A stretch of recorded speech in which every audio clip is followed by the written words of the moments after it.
He was an All-American at Florida, won an SEC championship in 2000. He was a first-team All-SEC, first-team All-American. Ben Troupe, I hope you're doing well. Welcome into the game in Tuscaloosa, Alabama. Hey, thanks for having me, man. Absolutely. Looking forward to talking some college football. And I don't know if you've been by the headlines, but I was just reading a couple of minutes ago a story coming out of Gainesville. The Gators will officially rename the field there Steve Spurrier Florida Field at Ben Hill Griffin Stadium. Your coach getting some recognition there in Gainesville. Hey, well deserved. Well deserved. If anybody deserves, a stadium named after him is definitely Coach Spurrier. I'm pretty sure Bobby Bowden will have something to say about the Florida State Seminoles renaming their stadium. I don't know if they got it in the works, but he's gonna be like, Spurrier get one before me. But definitely well deserved. Definitely well deserved. No doubt. And let me ask you. There's two different styles of coaching. I mean, this guy in Tuscaloosa is intense and a little different style than Steve Spurrier. But what was it like to play for him? Give us a little insight into playing the game of football under Steve Spurrier. You know, he was a player's coach. I mean, and the thing about Coach Spurrier, as much as he used to win, as many games we won, he never ever talked about winning. His whole philosophy was always based upon it. We don't go out there and play the way we capable of playing. We don't deserve to win. And usually, if we lost, we didn't play up to our capabilities. But he, in my opinion, man, he had a uniqueness about him to be able to have a one-on-one relationship with every single player on the team, whether you were the quarterback, whether you were the walk-on. And I just think that's what made him unique, because obviously his career speaks for itself. But the fact to be able to have, an individual relationship with each player, I think really, really made him unique. You know, when you think about Florida and really turning into that powerhouse program there in the 90s and through Urban Meyer, we have close connections with Jim McElwain here. We feature him quite a bit. I just love to get your thoughts on what he was able to do in year number one there in Gainesville. I think Coach Mack was the perfect guy for the job, because he understood what it takes to win in the SEC, not to just coach in the SEC. Obviously, him coming from, in my opinion, the gold standard of college football at the University of Alabama, he knows what it takes. And he said it when he first got the job, I want to be here for the next 15 years. And you see him he's still putting this stamp on the University of Florida as a program and as a university. But I'm loving the direction we're going in. So I think when it comes to us moving forward, I think we definitely got the right guy for the job. No doubt. Offensive-minded guy, and he's a brilliant – and he's such a likable guy. I mean, in some ways – now, we've seen some intensity on the sidelines, but it's hard. I've never met a guy that said, I don't like Mac. I mean, here from a local perspective, he still has a lot of friends, and if you can get an Alabama fan to put on a Florida cap and pull for Florida in Tuscaloosa – you know you did something right for Mac here in this area. And I see Florida fans who are just pulling for Jim McElwain because of their relationship. Yeah, well, the thing about Coach Manning, like you were saying, he put in the work. From everybody I spoke to about him, they said, listen, he doesn't mind rolling his sleeves up, getting out there in the community. And I think a lot of head coaches, which he definitely learned from Coach Nick Saban, but it's just one of those things to where your community needs to know who you are. They need to know more of you just showing up to these alumni dinners and you doing press conferences. They need to see you out in the community showing up to these different events. And Coach Mack, that's why he's so welcome in Gainesville, because of what he learned in Tuscaloosa. As we go back and talk about college football and we look at, staying on top of this mountain and what Alabama's been able to do, from your understanding of the game of college football, what makes Nick Saban such a special coach? What got him there is what he uses to keep him there. Like he's his own man. And, like you were saying, with all these different contracts and coaching styles, he goes with what got him there. He's fiery, but the expectation. And the thing about Nick Saban is he has this Bill Belichick type mentality, which I know he was on that staff in Cleveland. It's like, listen, it's always focused on the day. And it's moving forward. What I like the most about Coach Nick Saban is he doesn't care about outside noise. He's the best at eliminating distractions. Doesn't matter who he has.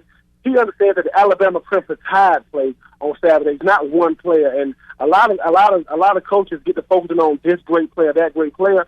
He said, I have a great team. So the reason why he's been able to stay at the top is those players take on the persona of their coach. And if you got to play them guys from Tuscaloosa, you're going to have to come with a great game plan and hope that a lot of things go your way, because if not, it's going to be a real bad day. I'm just curious, did you ever consider coming to the University of Alabama? Man, I never ever got recruited by them, and obviously had they recruited me, I would have definitely considered it. I mean, I'm just a small town, Georgia boy. I wasn't one of those guys. I ain't like these guys now, to where they got 150 offers, and they sitting there saying, "Well, I'll let you got ESPN ain't calling my house saying who you gonna." I let the Spurrier came to my house and asked me, and it was a no-brainer. Absolutely. When we look right now, and I'd like to ask you your perspective on the game of college football, what has changed, and I know you spent a lot of time in the pros, but going back to your playing days, it's been about 10 years since you finished up there at Florida. Just what has changed about the game of college football in that 10 years? Man, social media and the entitlement of a lot of these players now. Back when I played, obviously, there wasn't no Instagram and Facebook and Twitter and all those things. And those things and the recruiting aspect of it. Like, I think Harbaugh is kind of showing a lot of these coaches what they're going to have to do now to get certain players. And, you got these satellite camps and different things. It's just the fact that there's so much attention is placed on college football. You got these high school athletes who's coming into these colleges, and the school already knows who they are. And it's one of those things to where, so when you're 17, 18 years old, obviously the college you're going to pick is the biggest decision you're going to make. But these kids have so much more pressure on them to pick certain schools now. I mean, I live up here in New York, and that kid Gary, that went to Paramus Catholic, being the number one recruit, and going to Michigan, it's a lot of pressure on these kids now. And I don't think we had that when I played. Yeah, and I often think about, are we developing? Are we stroking this ego to make these big 4 and 5 stars? And I know it's the media that we push this because the fans want more information, and the media is there to deliver more information. Recruiting has become, as you said, it's a cycle, 4 and 5 stars. But when they get on campus, I mean, the coaches have to break them back down because, for the last 16, 18 months, they've rolled out the red carpet. They've catered to them. They used to be able to fly them on private jets. They're not able to do that anymore. But you know what I mean? I mean, they've created this ego that when they get on campus, it's like, okay, you're no longer a 5-star, man. You're 4th-string running back here. You got to work your way up.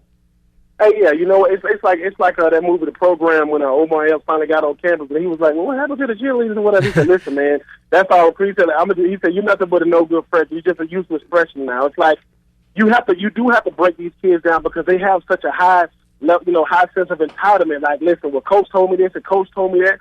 I said, listen, coach supposed to tell you whatever he needed to tell you to get you to come down here. But especially if you coming to Alabama get more gray shirts than most people got recruits. I mean, these guys got guys willing to wait to get a scholarship because of the prestige of these schools. So I just think the biggest thing is that sense of entitlement, but letting these young men know, listen, you got to start from the ground up again. I mean, I was in Atlanta at the time when Robinson D.C. went to Ole Miss, and everybody thought he was going to go to Alabama, which I thought he would too. And it's one of those things to where it just comes down to a simple fact that when it comes to Alabama, they're going to be in the top 5 in recruiting every year because of the prestige of the school. And these kids are deciding, am I going to go to Alabama or not? I think Nick Saban is the greatest teacher of life and football because these kids get welcomed and humbled very, very quickly. Yeah, and you think about that with that life, and it took me 9 years. I've covered Nick Saban since he got off the plane here in Tuscaloosa. And within the last 18, 19 months, I realize every time a player makes a mistake, he doesn't kick him off the team, okay? And I think what Nick Saban does is he treats those players like his own kids. We miss that because we see a coach-player relationship. He sees it as a father-son relationship. And you're not going to kick your kid out. I mean, even though if our children make mistakes, we're not going to throw them out on the street. And that's where Nick Saban, I think, builds that personal connections. It's authentic love to those players. Oh yeah, I mean, when the greatest example I can give is DJ Howard, the tight end, have a monster game in the national championship. And in my mind, when they asked him, is he going pro? I think the reason it wasn't his draft status or where he was going to go. I think it was the fact he said, listen, I need everything I possibly can and to develop as a football player, and I'm not going to get that from nobody but this man I'm being coached under. To me, that's saying, listen, national championship is great, but I need to know that I have everything I have, and I need to be given everything I'm possibly able to give, learning from this man named Nick Saban, because like I say, most players hope to be coached by a guy like that, but it's like not every player will. So I just think it just goes back to the fact that I didn't know Steve Spurrier was the best coach I ever had, Ron Zook was the coach I needed. Ron Zook was a Nick Saban type. Just straightforward, kind of harsh, but it's what I mean. I always tell you this. I don't get drafted where I get drafted, if I get drafted at all, if Ron Zook gets my coach my last 2 years. Absolutely. We're talking to Ben Troupe right now. He also does an afternoon radio show there on ESPN Radio 103.7, Brunswick, Georgia. And, a lot of excitement around those Georgia Bulldogs right now. What do you think about Kirby Smart in that transition? I think Kirby's going to do a great job. I think, he has got his dream job. I know that if Georgia didn't open up, he would still be at the University of Alabama. That's just my opinion. But when you play at the University of Georgia and then you learn under Nick Saban and you realize what it takes to be a head coach, you just sit back and say, I hope one day I get to coach my alma mater. I think they're in great hands. I think that defense is going to definitely be able, in the top in the SEC. And I think, if they can get that offense going, they'll definitely be able to make some noise definitely in the SEC next year. Let me ask you about pay for play. When we look at paying and compensating college athletes, and I know it's time that we talk about Title IX, but at the end of the day, football butters the bread on all these campuses, and it's you're not going to get Title IX or you're going to get them involved. But should athletes be paid? I mean, where do you stand with that conversation? I think they should, but I think it has to be structured. I think that you take these power conferences, because I'm not even talking about the SEC, the ACC. I'm talking about these lower levels of, Division I football. I think that every player should get the same. And I think for those colleges that cannot afford to pay their athletes, you look to these upper colleges who have enough money in their budget, to be able. Because I think, I remember being in school getting a Pell Grant. And to this day, I don't know what I did with that money. I know I spent the money. I just don't know what I spent the money on. You're talking about college athletes that make, you giving them a little money just to be able to function. We're not talking about making it so that these kids can go out and, put down payment downs on homes and things of that nature. No, but you can give them something because, like you were saying, players are smarter now. They understand, how much revenue they generate for these schools. These schools can do what they do because of these athletes. So, I definitely think you can give them something, because at the end of the day, you're not going to be setting them up for life. You're just going to be making sure that, they can be able to go to the movies and do, what regular students doing throughout campus. Yeah, no doubt. And I don't know if the word stipend, maybe we don't call it pay for play. Maybe we call it a stipend, and that'll make people feel a little better about the compensation. Ben, I want to also ask you another question. Ben Troupe right now, All-American at the Florida University, member of the Tennessee Titans organization, spent a lot of time at tight end at the University of Florida and also in the pros, played 8 years there. Ben, let me get back to a quarterback competition here in Tuscaloosa, and I'm not going to ask you specifically about the quarterback competition, but as a wide receiver and someone who catches the football, when you're in a quarterback competition, how do you be a part of the role as a team and as a wide receiver?